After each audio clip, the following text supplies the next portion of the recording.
we are at the absolute epicenter of innovation. From Eureka Park to our innovations area to any of the more than 3,000 exhibits and 800 plus speakers, CES is a magnet for the best and the brightest and the most innovative people on the planet. I'm proud to be here with such a world-class group of thinkers, of artists, of business leaders. Jeff Jordan will moderate our keynote, the next generation of innovators, and he will ask this impressive group of technology entrepreneurs to share their stories with us. Jeff is a partner at Andreessen Horowitz, where he manages a portfolio of extraordinary technology companies. Jeff was previously the CEO and president of OpenTable, perhaps my favorite app ever, and where he managed accelerating domestic and international growth and completed the acquisition of TopTable in Europe and led the development of OpenTable's mobile applications. Please welcome Jeff.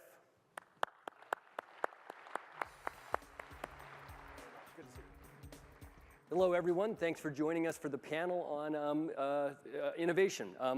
I've been in Silicon Valley for about 15 years, and I got to tell you, it's just a privilege to have the opportunity to work with entrepreneurs and innovators who create new businesses out of nothing. They start with an idea, and it's a form of alchemy where this idea gets actually made into reality. So at Andreessen Horowitz, we're privileged to work with a bunch of companies like Foursquare and Pinterest and Airbnb as they build out their businesses, but each started as an idea. So today we have 4 people who have started with ideas and are in the process of building interesting innovations.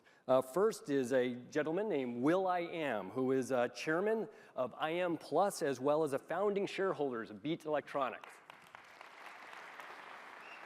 I think you're in the far one. And I think he sang or something, yes. Next is Eric Vishria, a co-founder and CEO of Rockmelt. Almost the same applause. Cyrus Masumi, the CEO and founder of ZocDoc. Thank you. And David Lieb, CEO and founder of Bump Technologies. So I thought it would make sense to start with some quick introductions of both the entrepreneurs as well as what they're working on. So I'll go progressively down the line. So David, what did you do before Bump? Well, 5 years ago, I was sitting right here. I worked at Texas Instruments, and I was on the show floor, just being very, very busy. And now I left TI, and I went to business school. And in business school, I was meeting all these new classmates, and I got sick of typing in my phone number and other people's phone number. So I created Bump, which lets us just bump our phones together to do that. Yeah, so give a little more detail on Bump. So since then, Bump has been downloaded more than 120 million times. It's one of the top 10 apps in almost every country in the world. And we've expanded what you can do with Bump. Now you can bump photos, you can bump any file that's on your phone. And we have a new app that we just launched called Flock, which we can talk about a bit later. Great, thanks. Cyrus, what did you do before ZocDoc? So I was a strategy consultant, and prior to that, I was a failed entrepreneur. And so my founding story was I was flying a lot, and I was on a flight about 6 years ago across country, and I had bad sinus infection. And my plane landed back in New York, and I ruptured my eardrum, and I had to find a doctor. I went to my insurance company website, had a really difficult time. It took me 4 days to see a doctor, and I thought there had to be an easier way for people to access healthcare. So we started ZocDoc, which basically we enable people to find and book doctor appointments instantly online. So the company's, say, 5 years old now. We cover about 40% of the United States.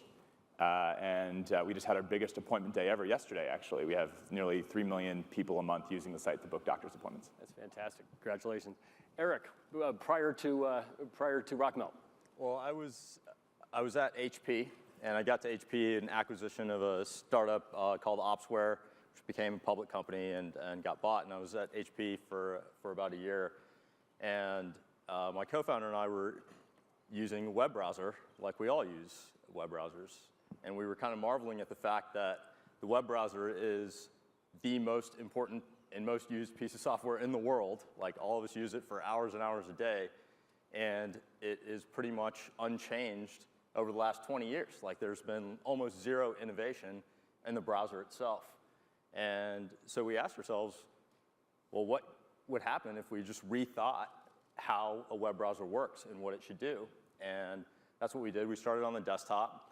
And obviously, as mobile's exploded, we've been really surprised that there's been exactly zero innovation in mobile browsers. Like, we've taken the exact same desktop product and translated it to these like beautiful touch portable devices that are super connected, and we've asked ourselves, well, what if we completely threw out all conventional assumptions about a web browser, going down to like a URL, and reinvented it for mobile? So that's what we've been doing, and we've just launched on iOS in the last couple months.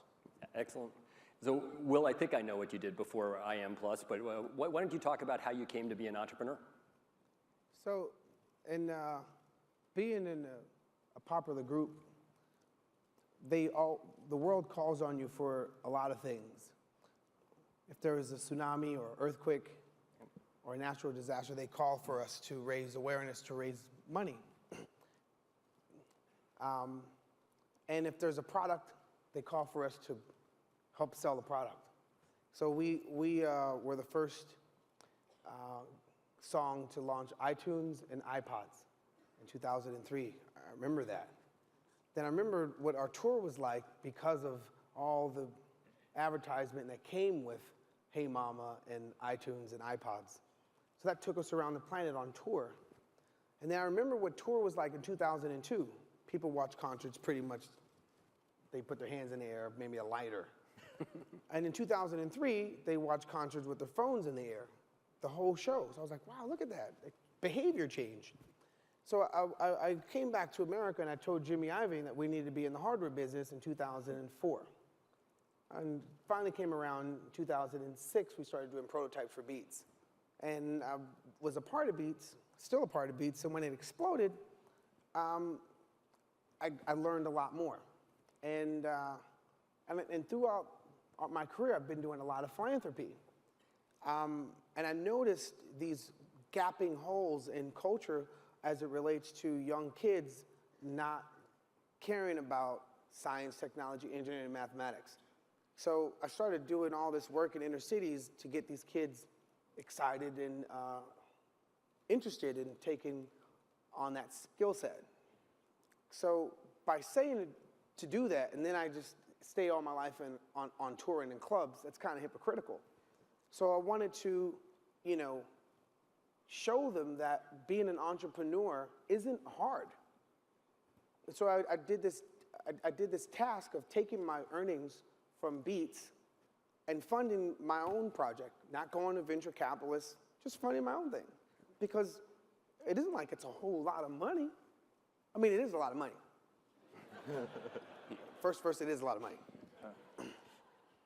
But in comparisons to what good comes from it, if you believe in it, you got to take the risk yourself, because waiting around, you're wasting a lot of time waiting.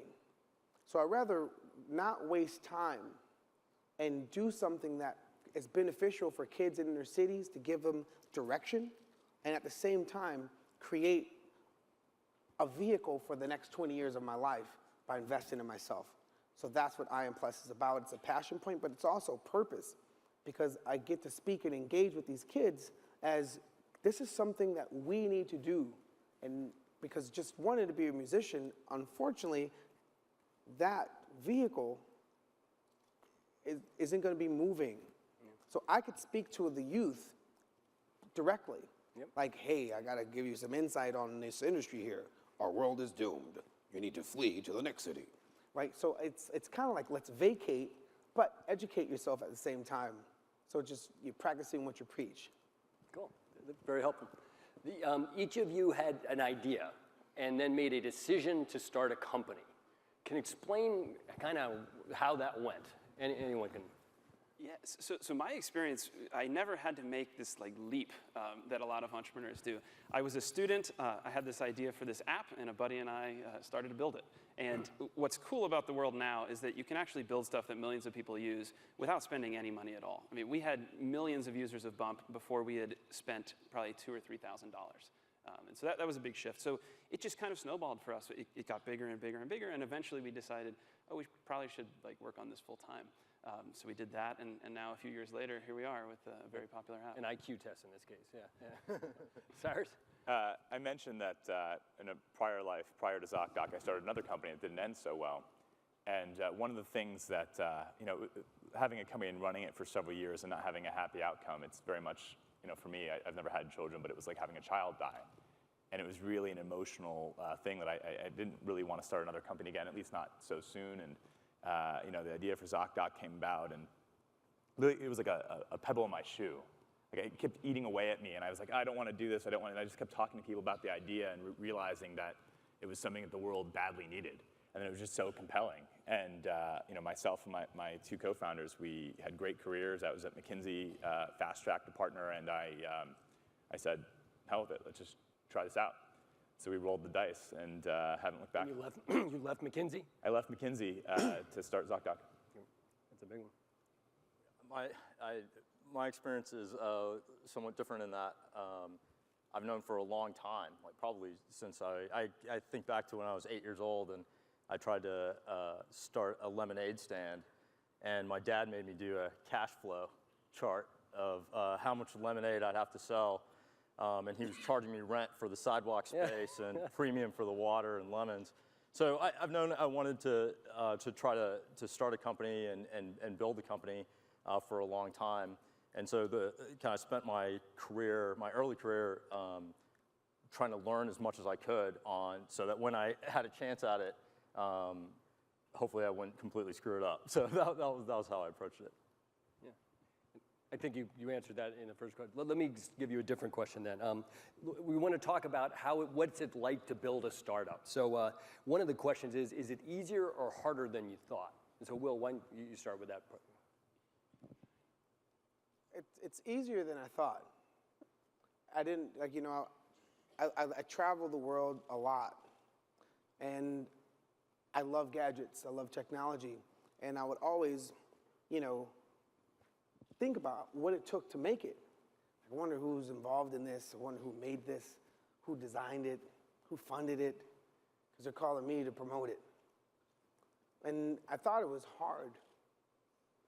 It's difficult, but not as hard as I imagined. And that's good to know. So I could go tell the kids that I work with in the community centers in East Los Angeles and East London with Princess Trust that the task is not a big mountain. It's just as hard as to do music. Actually, music is harder. I bet it is.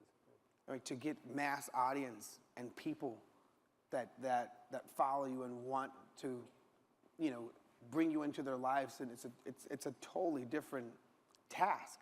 That is kind of impossible now that I look back to what it took to do Black Eyed Peas and have it successful in every single country on the planet, to making devices. Why don't you describe your first device? So one day I was at a photo shoot. I was like, hey, check me out. Hey, what's up? So I noticed that the camera, the computer on it, isn't intelligent at all. And I was watching, Adriana Lima's photo shoot, and she had great makeup, great lights, great photographer. And then after her photo shoot, someone took a picture with her iPhone, and the one that circled the planet was the iPhone photo. So it made me rethink the importance of these photo shoots. Culture tells us that we still need to do it that way. You would never go to like a Vogue shoot or a Fortune magazine shoot and the photographer has an iPhone. That's not, for some reason, you think that's what you need to do still. You need to have that big camera. No, you don't. So I was like, well, that was my pants. So then I was,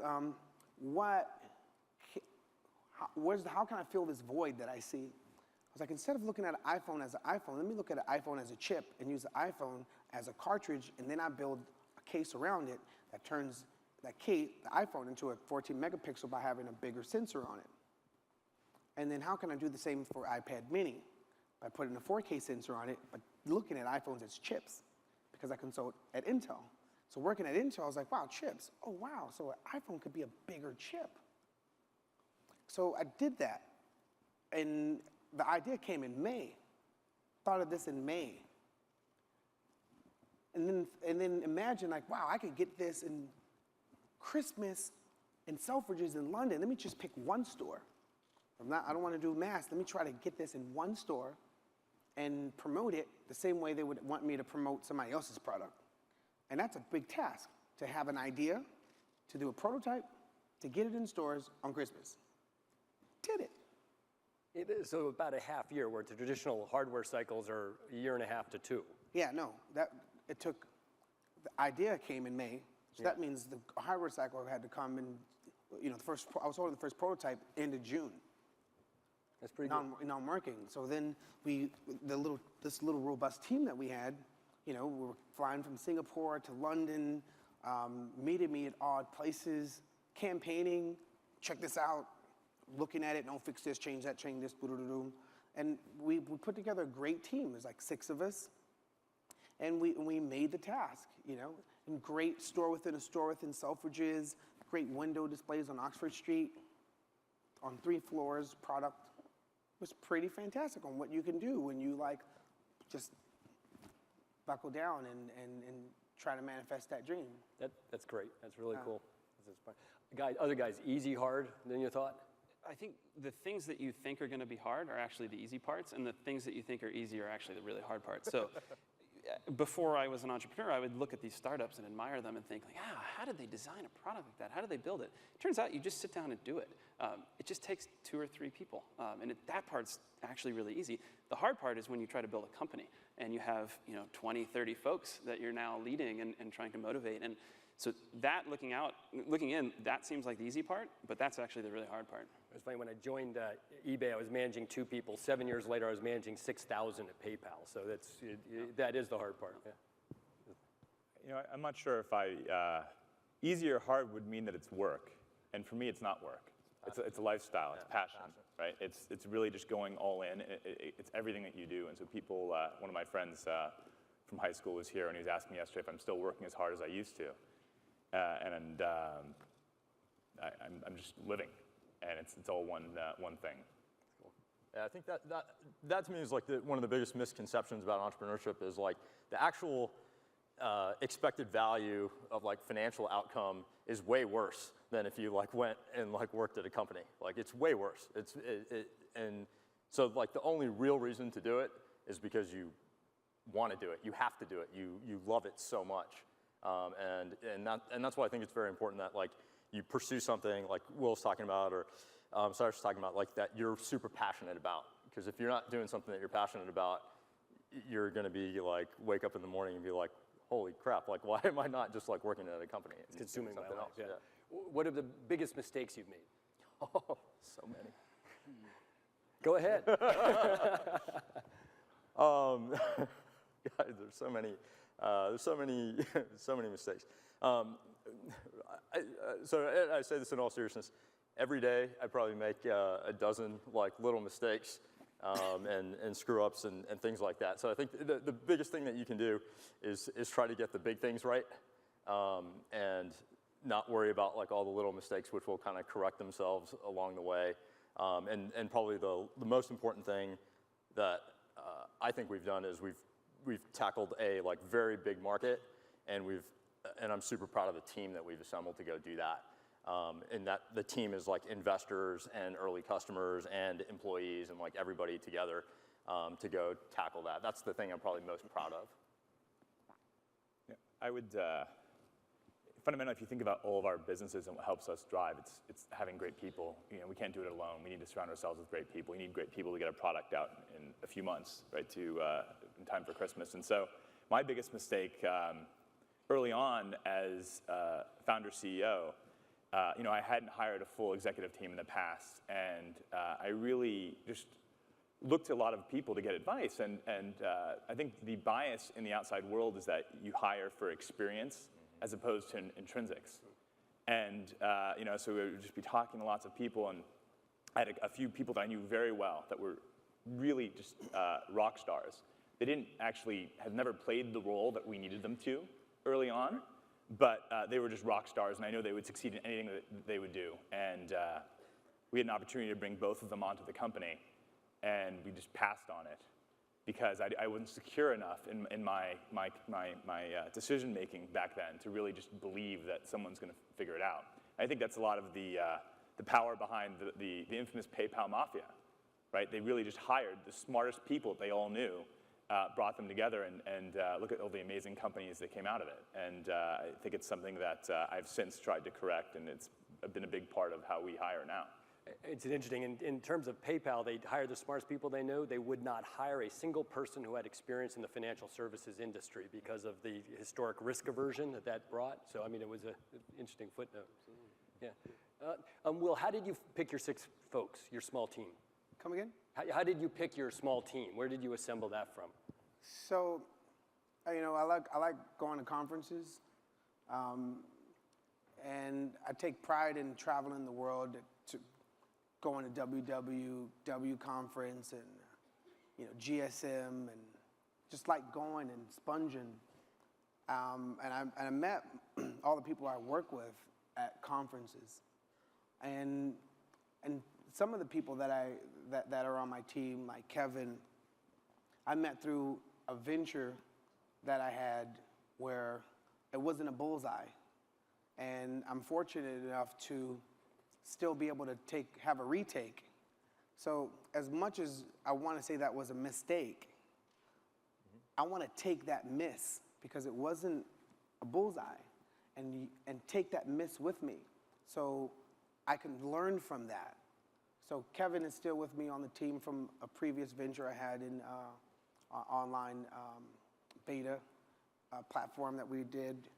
And you know, Jared is a great genius, Chandra. We all met just conferences and learning, and I'm still meeting people as I through my travels. You know, it's funny about failure. One thing about entrepreneurs you realize is a lot have failed, and you have to not let failure get in the way. Company culture. Cyrus, I believe ZocDoc was voted the best place to work in New York City by Crain's magazine. I mean, what's your how do you instill your culture? What do you work on? Well, you know, one of the things that I believe, you know, healthcare is a $6.7 trillion industry globally. If you took healthcare in the United States, it's a $2.7 trillion industry. It makes it the 5th largest economy in the world. It's basically like France. And so for us, innovating in healthcare is something that's going to take the rest of my natural life. You know, we have, you know, our product roadmap at ZocDoc spans decades in terms of the stuff that we want to do. And so a lot of it, I think, is very selfish, which is that I know I'm going to be around for a while. And so I want to create an environment that when I walk into the company, I'm surrounded by people that inspire me, that I learn from, that I just love being around. And so very early on, we were very deliberate about who we would hire, and we spent a lot of, you know, it actually saddens me because last year was the year that I finally couldn't interview every single person that we hired. It just got too big, and it was just How many employees do you have now? I think north of 350. Wow, okay. Yeah, and so we, so it was something that, for me, I hadn't really thought too much about it. I was just creating an environment that I wanted to be in, but it turns out that it created an environment that everyone else wanted to be in too. So the odd thing about being named the best place, the first time we were named the best place to work in all of New York City, you know, it was the first time a small company had won such an award. And the irony, there was an article written about, today about it, and we were literally crammed 50 people in 2,000 square feet. We were sharing armrests, and I actually moved my office into the storage room. I was doing interviews on toilet paper. Literally, my chair was a box of toilet paper.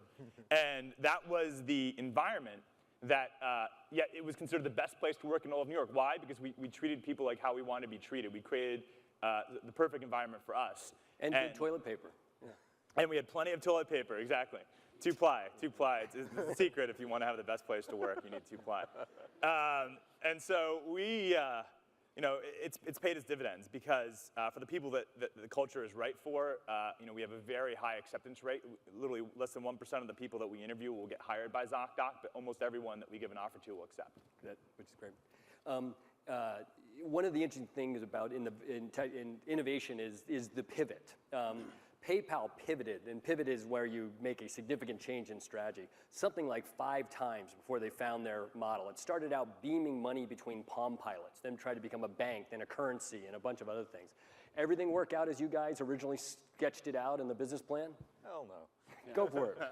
I mean, for us, we started out, as I was saying, on the desktop and really we're thinking about how people use the web, and a huge part of that was injecting social elements and communication and real-time notifications into a desktop browser. And then, like meanwhile, as we're like starting and developing on this like massive code base, and it's a big thing to build, mobile is just like completely exploding. And so for us, I think it's like, wait a minute, all the browsing time is like moving. It's moving very, very quickly, and there's all the problems came with it. And so it never works out as you expect. I think that the only thing that you can expect is the unexpected. I mean, it really is, it changes so fast. And I think one of the things, thinking about the team, as you build the team, I think everybody talks about, you want smart people and you want this and that. And I think as a company, Cyrus was talking about like sitting on the toilet paper. I think one of the biggest underestimated cultural characteristics that we look for as a company is grit. Like you want people who are tolerant to the change and are willing to grit it out to make something work. Will, I was intrigued to learn that you, in your copious spare time, consult for, I believe it's Coke, Intel, and Anheuser-Busch InBev. Can you just describe what that's about? Well, like I said earlier, just traveling a lot. And, anthropologists study people and behavior. And a lot of the studying, when you're studying current culture, is post-content or via the eye of the tastemaker and curator. So by traveling in the fashion of an anthropologist, but then at the same time affecting pop culture, I started looking at myself as a pop-thropologist. And which is, I don't like to create in a vacuum. I like to see what's happening, smell what's happening, feel what's happening, and then go and create, whether it's a song, a doc, a perspective. And I do that for companies as well, because I noticed that all these companies will come to us. Hey, we want you guys. We got this one campaign. We like you for you, And I'm like, nah. It doesn't just really go with what we're trying to do. But I noticed that there was this open door there. Usually you would go through an ad agency or marketing company. So I started going directly to companies. And I presented a concept to Coca-Cola called EcoCycle, which is EKOC, YCLE. Stands for eco-cycle, eco-community, eco-conscious, eco-consumption, eco-cool. And it's Coke backwards. Yeah, taking Coca-Cola's byproducts and creating new products. It's Coke in reverse by, giving people a different perspective on recycling. Because recycling is kind of redundant, right? Before it was plastic, it was oil. Before it was oil, it was animals. So that isn't a plastic water bottle. One day I was on tour looking, I was like, this isn't a plastic water bottle. It's this shape, and in culture we call it a plastic water bottle to the point where we don't know what to do with it, so we put it in the landfill. That's all based on the redefinition of what it is. So what if we call that EcoCycle and turn plastic water bottles into other materials? Yes, it's not the first time that somebody took plastic and turned it into shoes. It just so happens that those shoes are ugly. I mean, don't look at my shoes right now. This is totally different. What are those? These are Christian Louboutins. Yeah, Don't look at these. I'm talking about for other things. So the products that are sustainable aren't like the coolest things. And if tastemakers aren't adopting them, then popular culture doesn't accept them or move them. So green doesn't make green. And the brown companies are happy. So, but it's not that the brown companies don't want to participate in green, it's just not viable, it doesn't move. Well, how do you take sustainability and make it cool?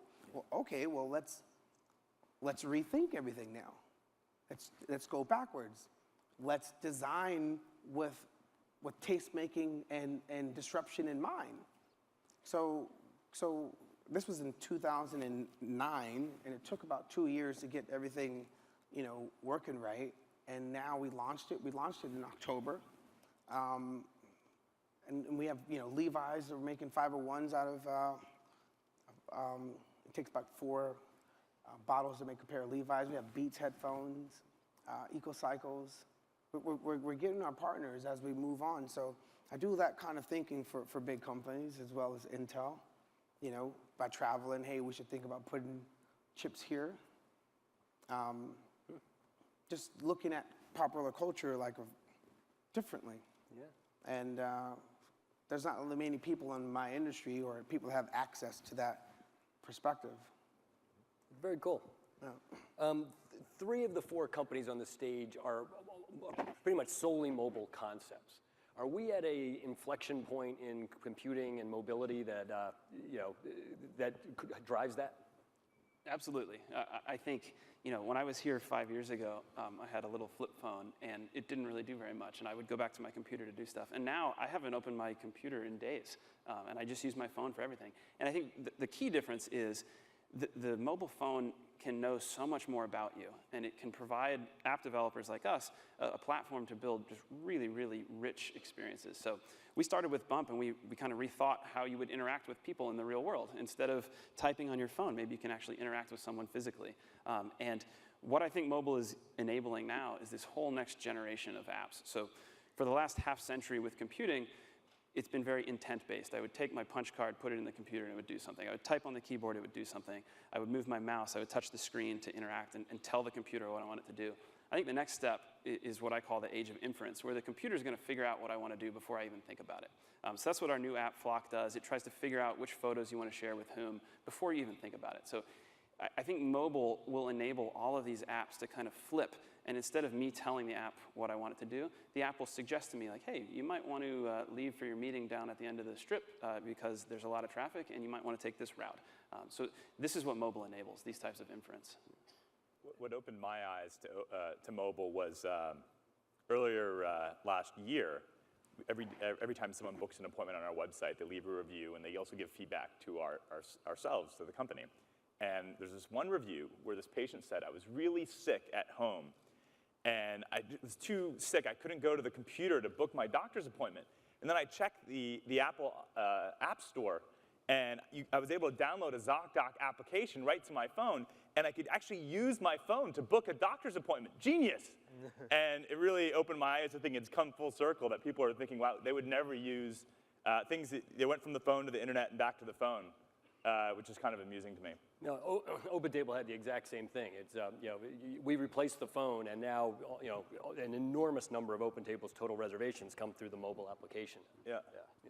I think mobile has changed my world, right? If you think of the music industry, it just totally collapsed it forever, which is a good thing.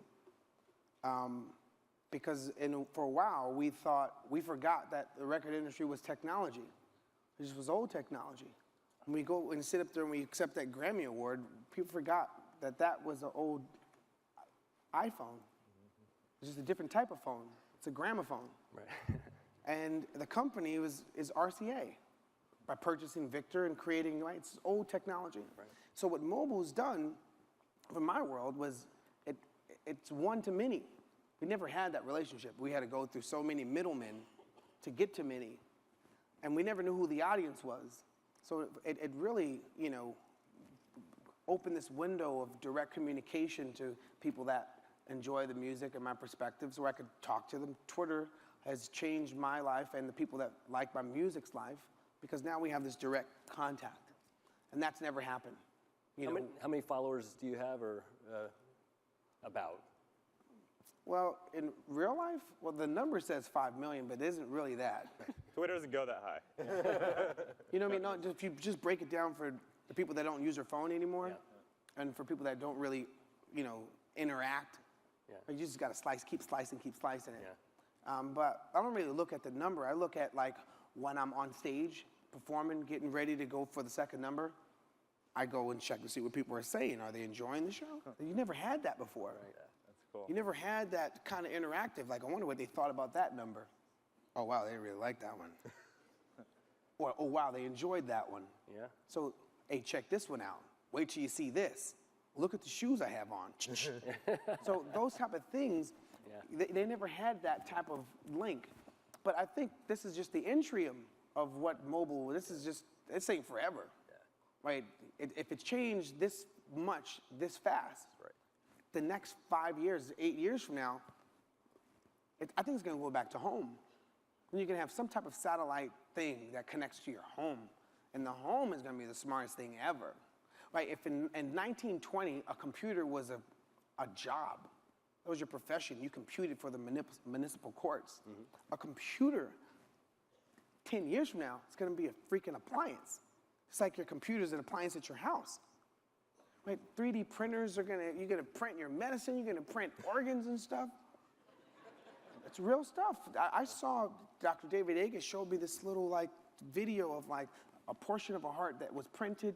He put electricity in, the thing beat. It had a heartbeat, not a full heart. But just imagine the growth when that takes place and you have access to that type of technology in your house. Now, if you could sequence your human genome in your house, what does that mean for the way medical and that field now? It's going to totally change. It's like it changed our industry, it's going to change that industry. So you have to look at 20 years from now and work backwards and prepare for it. So that's why going to these schools in these inner cities, teaching these kids science, technology, engineering, mathematics to prepare them, because it's not happening in the hood. They're not teaching these kids that. So as much as we're talking about apps, right, it has to happen for me to go to the little kid, a version of myself that's in the hood, because music saved my life. And it's unfortunate that music is not going to save their lives in the next 10, 20 years. It's going to be science. It's going to be engineering. It's going to be mathematics. They have to be entrepreneurs. So that's the reason why I'm sitting up here. Not to say that I'm like, I'm not, you guys are geniuses. I just see things that maybe some people don't. So that's why it's an exciting time. It is cool. We're at CES, and mobile's exploding and mobile's changing. If you were here a couple of years ago, it was RIM, Motorola, Nokia, possibly Microsoft. Now it's Apple, Google, Apple Android, and Samsung. Is this slowing down? What is happening? I mean, that is such a enormous change in such a short amount of time. It's such a rapid, I think the thing that, like what Will was talking about, because I think that the thing that mobile did was it took computers, which used to be a device, like a computer was a device and everything you access was there. And now what's happening with mobile devices, it's opened our eyes to the fact that like, oh wait, a computer and the internet and all the information that the internet has is going to be accessible from a whole bunch of different devices. And so like what was a computer gets broken up into like a million different things, like, and it'll be all over the place. And when you have that like kind of change happening super, super fast,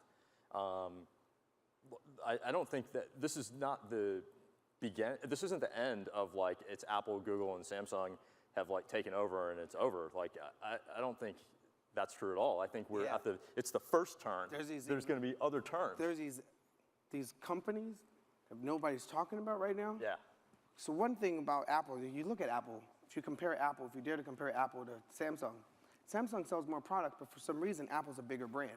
And they're a bigger brand, and they mean so much in culture because Steve Jobs is this, right, what he meant to society and culture, pop culture, as well as tech.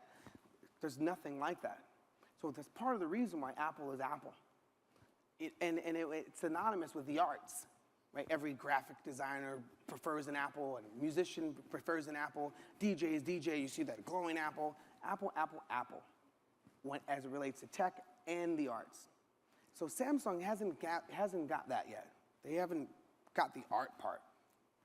So the next big mega brand is going to come from someone the youth can identify with, because we haven't seen that yet. We haven't seen consumer electronics identify with an icon. Right? Think of headphones. Think right here. Think about what Dr. Dre did to headphones. There was an headphone. That was for the brush. So think about what Dr. Dre did for headphones. I saw it. You didn't walk through the airport and see headphone stores. Yeah.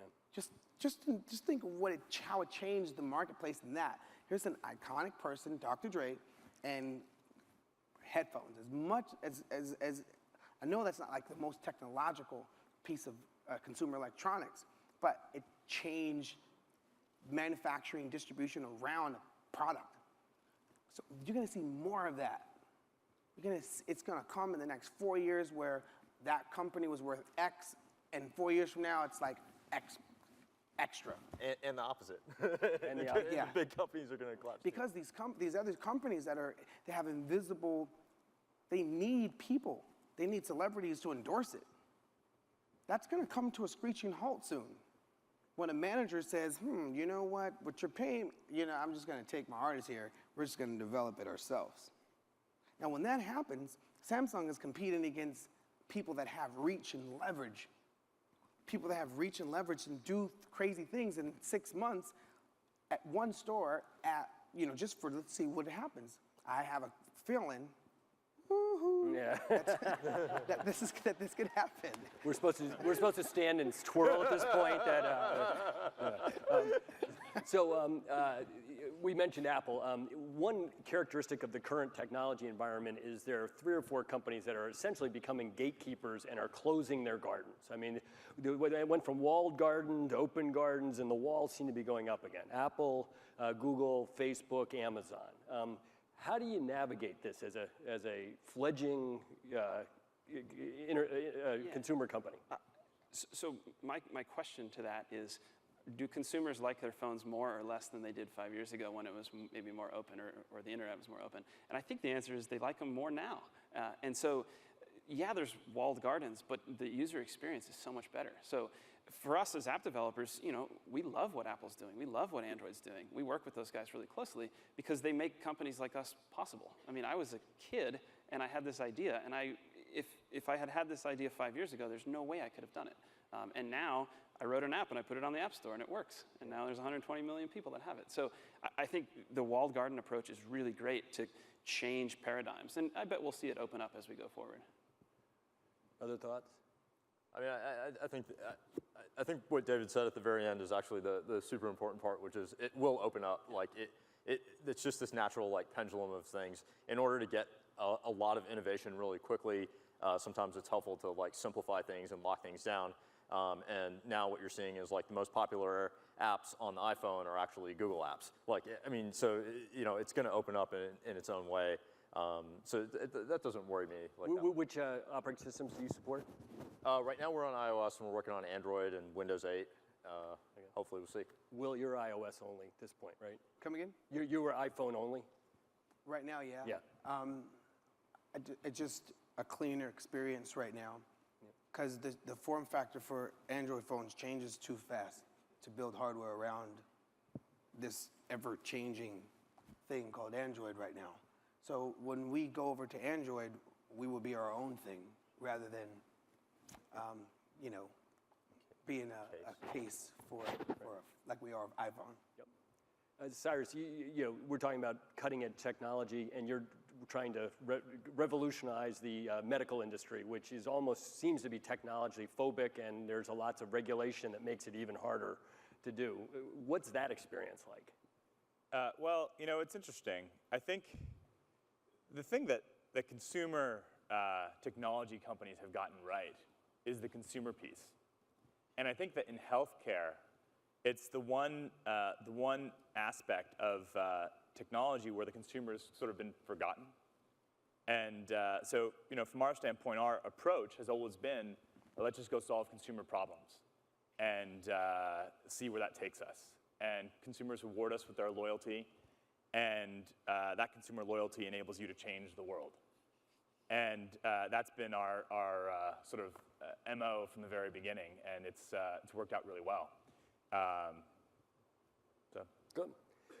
Outside of your own companies, what in the marketplace currently excites you? What's great innovation? What's changing the world?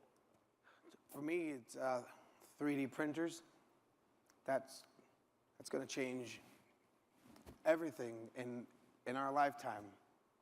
Right now, when you buy that piece of consumer electronics, for whatever price you paid, it costs more than that. Either somebody paid with their lives, or a company's offsetting you to prefer that brand. And the people that made it are invisible. You don't know who made it.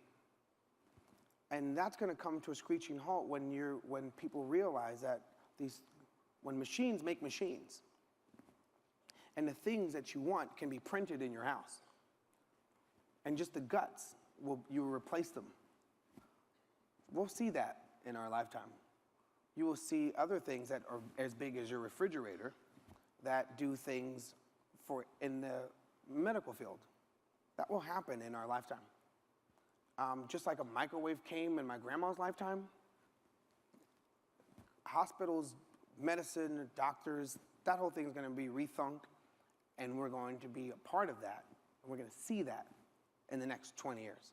Chris Anderson's of Wired's new book is about the new industrial revolution from basically personalized manufacturing enabled by 3D printing. So it's going to be important, right? Just like I know right now, if you look at popular culture right now, if I went to the doctor and You book on doctor, ZocDoc. I go to ZocDoc, right? Then I get an appointment. Then I go to the doctor and he's going to say, so what's wrong with you? Oh man, I got this headache. Oh, okay, what are your symptoms? You have fever? No fever. Nauseation? Yeah, I threw up a couple of days ago. Where'd you come from? Oh, I came from Thailand. Right? So, that's it. He didn't say, have you been working out? What was the weather in Thailand? And next year, couple years, I'm gonna go to the doctor, and then he's gonna say, hand me your device. Here you go. He's gonna come back to me 20 minutes. He's gonna say, well, you're probably sick because the chef that made your sushi, his daughter was sick.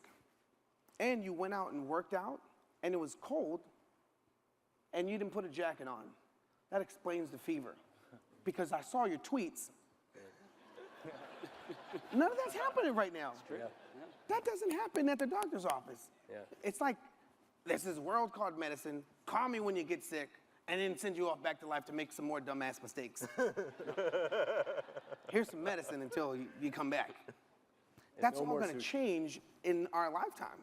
And consumer electronics is going to, right, that whole concept is going to be more than just, hey, so mobile. That's just right now. Yeah. Laptops, desktops, computers. My jacket's going to be a computer in a couple of months, a couple of years from now. This button is going to have all my information. I think your shoes already are. Right, so it's going to be wearable. We're going to wear the technology, and the clothes we wear are going to know exactly. It's going to be, and it's not going to be some cloud, and I don't know who has my shit. Right, so think about all the things that, like, I'm living out in the world. I have a refrigerator that stores all the things I need to survive. But who's storing my data on what I'm doing while I'm surviving? I'm going to have something in my house that's going to be frigid because you need something cold to store all that data. Yeah. Your refrigerator is going to be more than just something that stores your food in the next couple of years. You got to be able to see that far and then work backwards. Yeah. And then create a brand to do that and leverage your reach.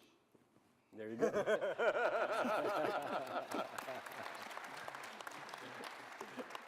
Other guys, things out there that you're loving. That's the future really soon, but let me tell you about my Sunday. I woke up on Sunday, I stood on this scale that's in my bathroom. It uploaded my data to a website. I got a push notification on my iPhone telling me how I'm doing in my training plan. Then I got a push notification from Runkeeper telling me that I had told my past self that I should take a run today. So I went for a jog. And before I went for the jog, I thought, I need to get some groceries. So I went to this app called Instacart, and I pressed one button to say, bring me the groceries that I normally buy. Someone went to the Safeway, got my groceries while I was on my run. I came back to my apartment, there are my groceries, I cooked dinner. You couldn't run by Safeway? Sorry. Not but like that's today. That's today. Pretty awesome. But check this out, I was at a restaurant in London, and this developer, this contractor guy, he was like, so my son loves the Black Eyed Peas. Can I take a picture? He's gonna think I'm cool. So I'm like, wow, everybody says that. I wonder if they like go off the same notes. It's the same question. I'm like, cool, great. So then we're having a conversation like, so what do you do? Oh, I do contractors, so out of pop culture or technology. That's where I make all my money. I was like, cool, have you ever thought about changing the bathroom for one? What do you mean? Well, why do you need a scale in the bathroom? Shouldn't the floor automatically tell you what you're weighing? Shouldn't the mirror? Why are we using mirrors? Why can't you just have a camera on a wall with a display system? What the fuck we have mirrors in 2012 for? People think that you're supposed to do exactly what you did in the past right now with all this technology. The floor should weigh you. The wall should have cameras and display systems. Yeah. The sink should be more than all that stuff. I mean, Toto is the bomb. right? I agree. I mean, that thing has air conditioning, got water spurts. That's the most technological thing in the bathroom since I don't know how long. Now, if Toto's rethinking shit, we need to rethink the whole shit. I don't even want to ask another question. We're done. Anything else coming in the next 5, 10 years?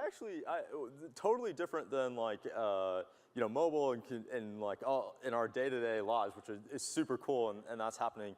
Some of the things that excite me are like SpaceX. I think SpaceX is super exciting. I think that level of like exploration and that moving to private industry is enormous. And I think that I'm a sucker for the things that are most ambitious and very likely to fail. Elon is pretty good at that. Yeah, no, he's super good at that, and I think that's but those kinds of things are just like the next frontiers of exploration, and like transportation is super interesting, I think. And I think we're going to see a lot of innovation there in the next 5 to 10 years. Yeah, cars Cars are going to be totally different. like that new Tesla. I got that Tesla. That The is- bigger, the sedan? The sedan. The sedan's beautiful, yeah. But here's what's wrong with that. When you look at that car, you don't call it consumer electronics. So because cars are the two things that we all work for and live for and lease and pay all of our hard-earned money goes to two things. It's houses and cars. And those things are the dumbest things that we own. Even though that Tesla has a great computer in it, that's more of a computer with wheels than it is a car. And we don't call it consumer electronics. It isn't here at CES. It should be. Yeah. So that's what's wrong with culture when you look at it. Like we become hypocrites and talk out of both sides of our mouths when it comes to innovation and things we should actually be pushing. So your car doesn't talk to a refrigerator. It should. So you don't have to go to the thing and put out your phone and say it. As you pass by Ralph's, it just say, you know we ain't got no milk in here. And then you should just go to Ralph's, take the milk out. The door has Apple Store tells you that you don't need cash registers. I can't go to Apple Store, take $5,000 and walk out with 2 computers. I have to have a credit card. So if you like fast forward 5 years from now, I'm just gonna walk out the door and it's gonna charge me. So if that's what's coming, who's making sure the refrigerator's talking to the car and the road talking to the wheels so that I know there's a speed bump because my tax dollars aren't going to the roads?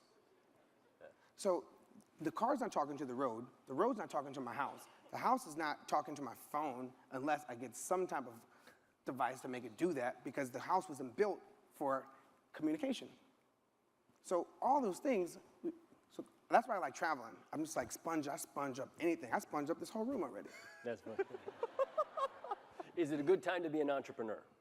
Hell yeah, it's a good time to be an entrepreneur. I don't want to be no rapper no more. Because like, motherfuckers ain't thinking over there either. No, I'm sorry, I don't mean to cuss. Other guys, good time? I mean, I wouldn't know any different, but I think it's the best time. You don't have to have any experience. You can just go do something. I was an engineer at TI. I knew how to program algorithms, but I didn't know how to start a company. But you can just go do it.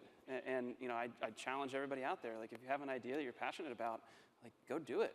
The worst thing that's going to happen is it's going to fail, and you can go back to doing what you were doing before. And you do it again. Yeah, do it again. That's the thing. Exactly. Yeah, it's the best time. I think there's like such a, well, just like culturally, and we see this a lot as we like interview people from across the country. Just like culturally, there's been a massive shift over the last decade where people are super excited about like entrepreneurship, and failure isn't like, it's not this like black mark, and you're not looking for these like big name brands, particularly in STEM and science, in engineering and science. Like, you're not looking for like big names on a resume. In fact, like, I see big names on a resume and I'm like, oh yeah, junk. Like, let's find someone who's like taking some risk and try to do some things. And now I like look at kids coming out of college, and I'm looking at their resume, and it's like, oh, this is the company I built in high school, or this is the like app I built in high school and the thing I did. And I think that's awesome. So it's a great time to be entrepreneur. It saddens me, it hurts me, where that's not happening is places where I come from. Mm-hmm. And the direct opposite is happening, where because of the privatization of prisons, if I wanted to invest in prisons, I'm gonna do research at 4th grade education.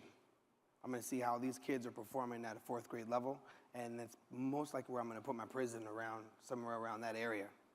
And if that type of like plotting and planning, because of the privatization of prisons, the consumer electronic world has to make it just as sexy for a kid to be Kobe Bryant, to be Bill Gates, to be Mark Zuckerberg, to be innovators. It's urgent, because you're gonna see more Detroits spread around across America like a plague. Because Detroit is Detroit because of technology. It was the record industry and automobiles, the other mobile. And mobile, the automobile in Detroit, it was not just people from the suburbs profited from it, inner city folks, black folks, white folks, rich folks, poor folks. But for some odd reason, the same doesn't happen for the mobile, right? It's not an automatic thing. So for automobile, it was all races, all different demographics. It isn't automatic as to kids in the hood. They're not thinking of being in the mobile industry. So that's the reason why I'm doing what I'm doing. There's purpose behind it. I just don't want to make money. I want to make change. That's great. Got 55 seconds. What can the government do to make entrepreneurship easier? Make it easier to hire people that don't live in this country and have them come here and help us build stuff. I think that'd be the number one thing. Absolutely. Immigration, yeah, totally. Free real estate in downtown Soho. That would be number 2. Yeah. Purpose, and as well as immigration, actually building factories, right? As much as I wanted to build this in America, I couldn't. Right. That's one little thing I found out about that. Couldn't do it as fast in America. There's something wrong here. There should be factories. Like for every project in America, because I come from the projects, there's factories. You could walk to the factories. It's surrounded by industry. But guess what? Those factories are empty. It ain't like I could walk. Those empty factories. When I was growing up, those factories had people working. Yep. Not no more. Yep. So it's not like there's no space for factories in America. It's just like, yo, if I could go, you could go to Singapore and get a grant. Something's wrong here. Another void. Right? A whole bunch of other stuff that we need to, just please wrap up. We need to wrap up. Yeah. I thought of a better answer really quickly. One last word. In the future, the thing that the government can do now to make the future better is invest in some big challenge with science and math and technology. Like fund the space program more. It's a tiny fraction of our budget, but it'll inspire the kids that Will sees and make us all really want to go build stuff. Everyone, join me in thanking our panel. I think we go that way. I think we head off that way is what they told me.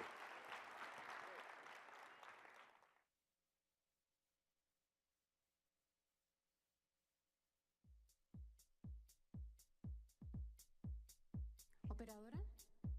Sí, por favor, una llamada con la ciudad de La Habana. Sí, en Cuba. Gracias.